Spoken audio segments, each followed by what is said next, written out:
Seorang pria menghilang secara misterius setelah pergi mengunjungi anak dan mantan istrinya. Tidak ada seorang pun yang tahu keberadaan pria ini. Sampai ada bukti yang menunjukkan kalau sebenarnya dia sudah dihilangkan nyawanya. Tubuhnya tidak pernah ditemukan karena metode pelaku yang sangat-sangat kejam. Pelaku ternyata adalah orang yang paling dia sayangi. Kasus ini adalah tentang dendam yang berujung pada tindakan mengerikan.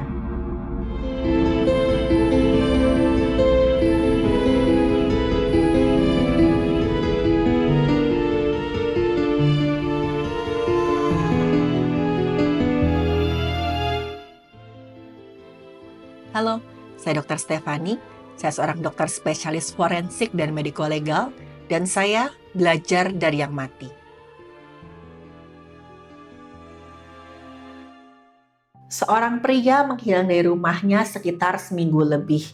Telepon yang nggak bisa dihubungi dan juga tidak ada yang mengetahui keberadaan pria ini.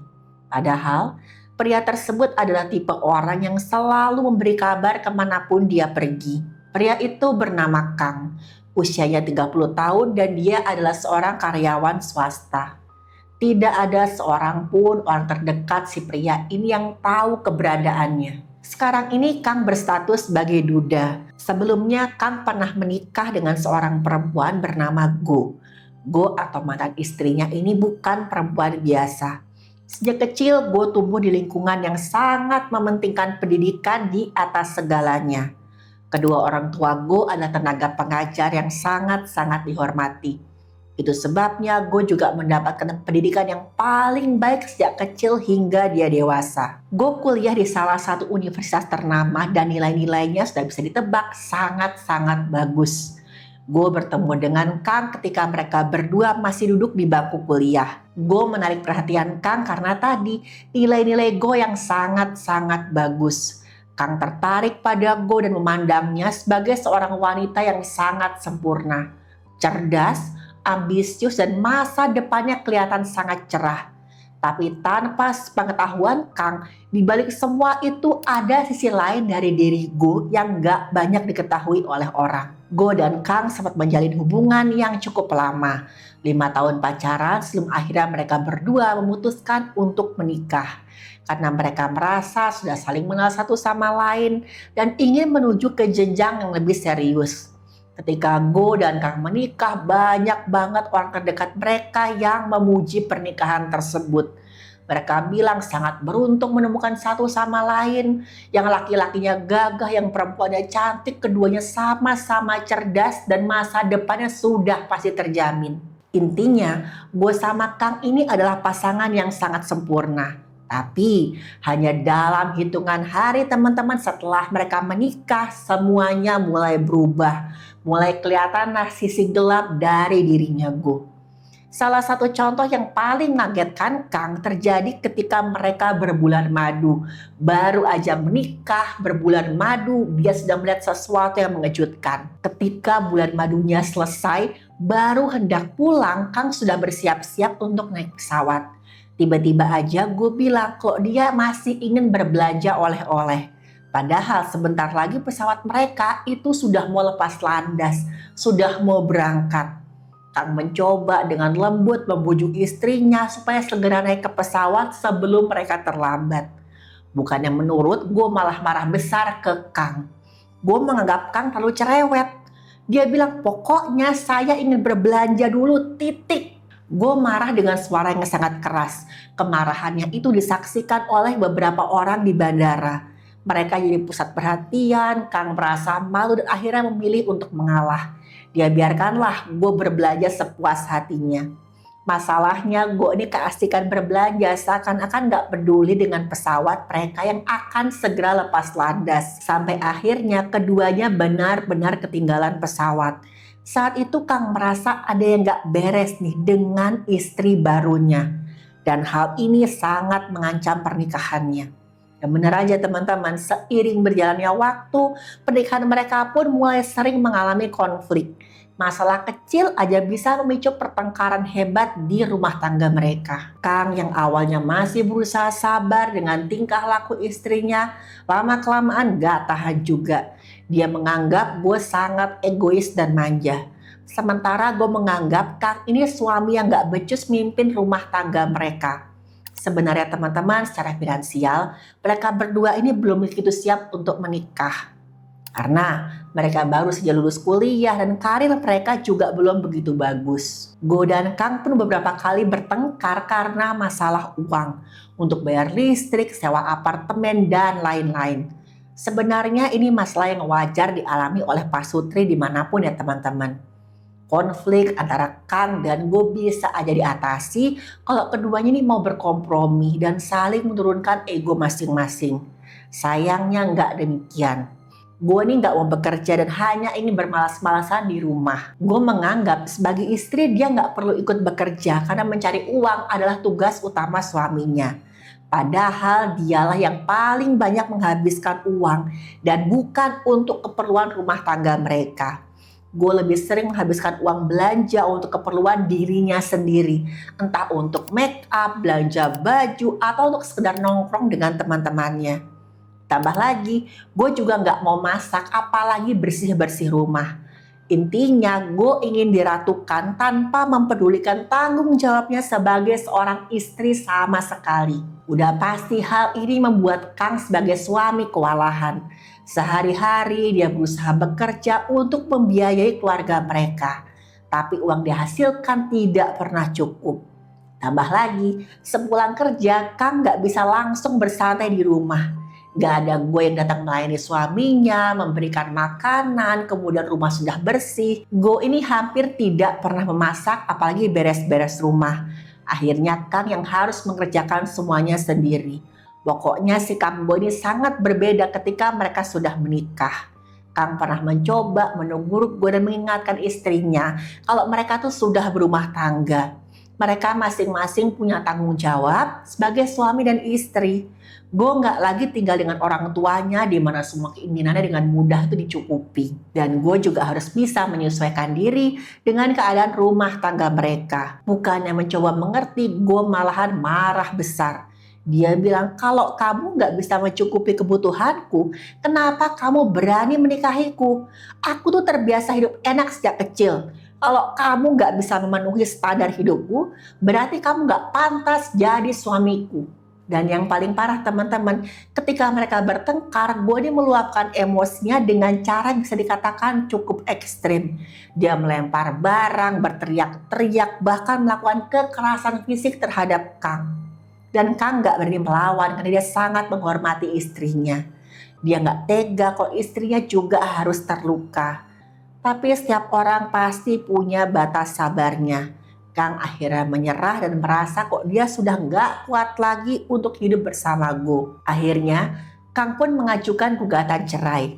Walaupun saat itu Kang dan Go sebenarnya sudah punya anak. Tapi Kang merasa ini adalah keputusan terbaiknya. Daripada anak mereka terus-terusan melihat ayah ibunya bertengkar. Lagi pula Kang juga berniat nih akan tetap hadir dan jadi ayah yang baik bagi anaknya. Bagi Kang gak ada yang namanya mantan anak. Tapi masalahnya Kang gak bisa semudah itu menjalankan rencananya. Setelah resmi bercerai memang mereka berbagi hak asuh. Tapi hak asuh utama jatuh ke tangan Go, ibu dari anak mereka. Seharusnya perceraian ini menjadi akhir dari konflik mereka. Tapi sayangnya enggak bagi Go. Gue ternyata masih menyimpan dendam dan kemarahan yang sangat besar pada mantan suaminya. Gue tetap merasa dia sama sekali gak bersalah atas perceraian mereka. Dia menganggap Kang yang bersalah karena tidak bisa memenuhi kebutuhannya. Gue merasa Kang sudah menyia-nyiakan tahun-tahun di hidupnya selama mereka menikah. Ditambah lagi, gue harus menanggung malu karena banyak orang yang tahu kalau pernikahannya tuh sudah gagal. Gue sempat melarang Kang untuk bertemu dengan anak mereka. Kang gak mau menyerah begitu aja, dia terus berusaha keras untuk bisa melihat buah hatinya. Dia mendatangi rumah mantan istrinya, menelpon berkali-kali tapi gak pernah mendapatkan jawaban. Akhirnya Kang menempuh jalur hukum untuk menyelesaikan masalah ini. Dia menggugat Go karena telah melanggar kesepakatan hak asuh. Kang juga meminta pengadilan menetapkan jadwal kunjungan tetap agar dia bisa bertemu dengan anaknya. Pengadilan pun mengabulkan permintaan Kang. Mereka melihat Kang sebagai mantan suami yang bertanggung jawab atas mantan istri dan juga anaknya. Kang rutin memberikan tunjangan untuk anak dan mantan istrinya. Gak ada alasan kenapa Kang gak boleh bertemu dengan anaknya. Setelah itu Kang bisa bertemu dengan buah hatinya lagi. Tapi gak disangka-sangka itulah titik awal tragedi ini dimulai.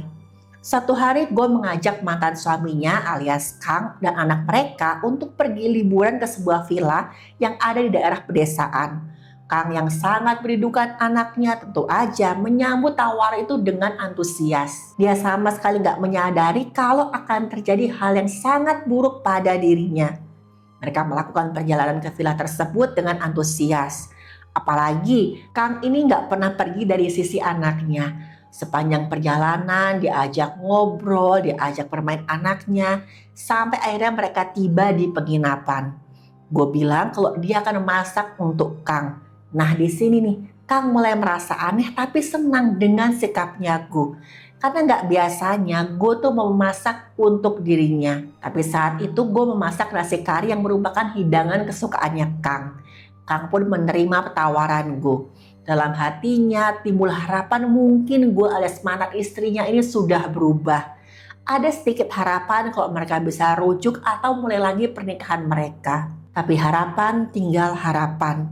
Setelah selesai memasak, gue menghidangkan makanan di depan Kang. Kelihatannya masakan ini sangat-sangat enak dan menggugah selera. Tapi di balik kelezatannya ternyata ada satu yang tersembunyi di dalam makanan itu. Setelah makan nasi kari tersebut, tiba-tiba aja Kang merasa sangat mengantuk. Dia pun langsung tertidur pulas di atas meja makan. Saat Kang gak sadarkan diri, gue melihat ini sebagai sebuah kesempatan. Dia mengambil sebuah sajam dan menghujamkannya ke tubuh mantan suaminya tersebut berkali-kali. Kang sempat terbangun karena merasakan ada sajam yang menembus tubuhnya. Tapi saat itu teman-teman Kang gak bisa melawan. Karena saat tidur refleks tubuh melambat. Sehingga korban mungkin gak langsung bisa bereaksi atau merasakan nyeri dengan intensitas yang penuh. Terutama jika korban masih dalam fase tidur nyenyak atau deep sleep. Jika luka mengenai area yang tidak sensitif dan karena sarafnya sedikit seperti otot besar, korban bisa tetap tertidur. Ya selama beberapa detik sebelum kesadaran meningkat akibat rasa sakit dan juga kehilangan cairan tubuh. Hujaman sajam di tubuh Kang mengenai pembuluh di tubuhnya, sehingga Kang kehilangan cairan tubuh dengan sangat cepat. Terjadilah penurunan kesadaran di saat yang bersamaan organ tubuh vital mulai kekurangan cairan tubuh. Ini menyebabkan Kang meregang nyawa dalam hitungan menit. Sebenarnya saat itu Kang masih berusaha untuk menyelamatkan diri. Dia perlahan-lahan, dia menahan rasa sakitnya, dia merangkak menuju pintu. Tapi sebelum dia bisa melarikan diri, gue kembali menghujamkan sajamnya berkali-kali ke tubuhnya Kang. Kang pun meregang nyawa di hadapan anak mereka yang masih berusia 5 tahun. Gue gak berhenti walaupun sudah menghilangkan nyawa mantan suaminya. Dia harus memastikan jasad mantan suaminya ini gak akan pernah ditemukan. Gue kemudian bawa anak mereka ke rumah orang tuanya. Udah pasti gue mengancam anaknya untuk tidak memberitahukan hal tersebut kepada siapapun. Gue mengancam akan menyakiti anaknya jika berani mengadukan hal ini pada siapapun. Setelah itu gue kembali ke penginapan dengan membawa berbagai alat yang sudah dia beli sebelumnya. Ada alat pemotong, sarung tangan, kantong plastik, dan juga bahan-bahan kimia. Gue menghabiskan waktu lebih dari 24 jam untuk memisah-misahkan tubuh Kang. Dan gue sangat teliti karena dia memisahkan bagian daging dari tulangnya sehingga yang tersisa hanya kerangka. Potongan tubuh tersebut kemudian dia masukkan ke dalam koper dan kantong plastik sebelum akhirnya dibuang ke berbagai lokasi termasuk ke laut. Setelah semua selesai, gue masih sempat mengembalikan beberapa barang yang tidak terpakai ke toko tempat dia membeli barang-barang tersebut. Seakan-akan nggak terjadi apa-apa. Tapi gue lupa satu hal, tidak pernah ada kejahatan yang sempurna. Beberapa hari setelah itu adik Kang mulai curiga karena kakaknya tidak bisa dihubungi sama sekali. Sang adik kemudian mencari rekaman CCTV dari villa tempat Kang terakhir kali terlihat. Karena sebelum berangkat Kang memang beritahu ke adiknya ini kemana dia akan pergi. Dan dari rekaman itu ditemukan hal yang sangat mengejutkan. Kang terlihat masuk ke dalam villa bersama Go dan anak mereka. Tapi yang keluar dari sana cuma Go dan anaknya. Dengan bukti ini, adik Kang melapor ke pihak yang berwenang. Saat dilakukan penyidikan, pihak yang berwenang juga mengunjungi tempat kejadian. Benar aja ditemukan ada beberapa bercak cairan tubuh di villa tersebut. Ketika dilakukan tes DNA diketahui ternyata cairan tubuh tersebut memang milik Kang. Pihak yang berwenang langsung bergerak untuk mencari dan menangkap Go. Untungnya dengan cepat Go dapat ditemukan. Saat dimintai keterangan, awalnya Go mengaku kalau mantan suami ini kabur setelah mencoba menyerangnya.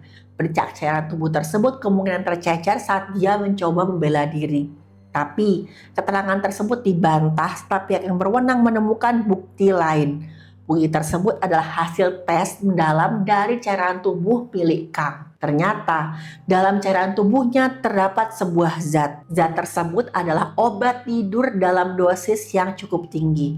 Di mana sudah pasti kalau disalahgunakan, obat tersebut dapat menyebabkan efek samping yang serius. Seperti pusing, linglung, kehilangan koordinasi, hingga kehilangan kesadaran. Mulai dari pingsan sampai koma. Orang yang mengkonsumsi obat tersebut akan merasa linglung dan seakan-akan tuh nggak sadar penuh dalam melakukan sesuatu. Jadi nggak mungkin dong kalau Kang melakukan penyerangan terhadap Go dalam pengaruh zat tersebut. Dari penemuan ini artinya Kang sudah dibius sebelum dihilangkan nyawanya. Dengan bukti yang kuat, Go pun tidak bisa mengelak lagi. Masalahnya, ternyata ini bukanlah kejahatan pertama yang dilakukan oleh Go. Setelah bercerai dengan Kang, Go menikah lagi dengan seorang pria yang bernama Hong. Hong adalah seorang duda dan sudah punya anak sebelum pernikahannya dengan Go.